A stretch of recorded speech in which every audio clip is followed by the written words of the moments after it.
আমাদের এই বাঁধটা খুবই জরুরি।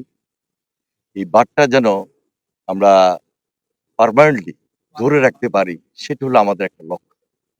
আমরা প্রতি বছর যেন এই কাজগুলা সুন্দরভাবে হয় এবং সম্পূর্ণভাবে দুর্নীতিমুক্ত আমাদের এই অঞ্চলটা যেন থাকে, সেদিকে আমাদের সবচেয়ে বেশি নজর। যে কথাটি আপনি বলছিলেন, প্রায় যে এই সমস্ত বাদ দিতে গেলে অনেক দুর্নীতি এখানে ছড়িয়ে পড়েছিল।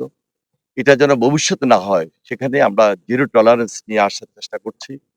আমাদের ডিপার্টমেন্টে যারা আছেন এখন থেকে সতর্ক অবস্থানে থাকবেন, সজাগ থাকবেন।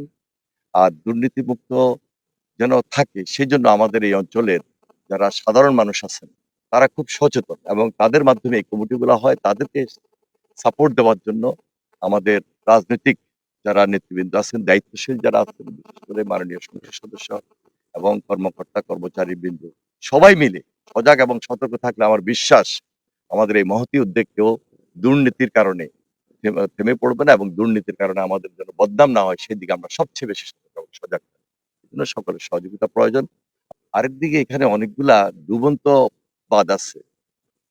এই ডুবন্ত বাঁধগুলা প্রতি বছরই রিপেয়ার করতে হয় এবং এই রিপেয়ার করার কারণে আমাদের এই অঞ্চলে উৎপাদিত শস্য অনেক বৃদ্ধি পাচ্ছে এবং বাংলাদেশের যে আ খাদ্যে একটা স্বয়ংসম্পূর্ণতা অর্জনের ক্ষেত্রে এটা সহায়ক ভূমিকা রাখছে এই অঞ্চল। যার কারণে আমাদের এই হাওড় অঞ্চলে আমরা মন্ত্রণালয়ের পক্ষ থেকে সবচেয়ে বেশি গুরুত্ব দিচ্ছি এবং আমাদের এই নির্বাচিত সরকার আমরা আমাদের আ মাননীয় প্রধানমন্ত্রী তার নির্দেশে এখানে উপস্থিত হয়েছি।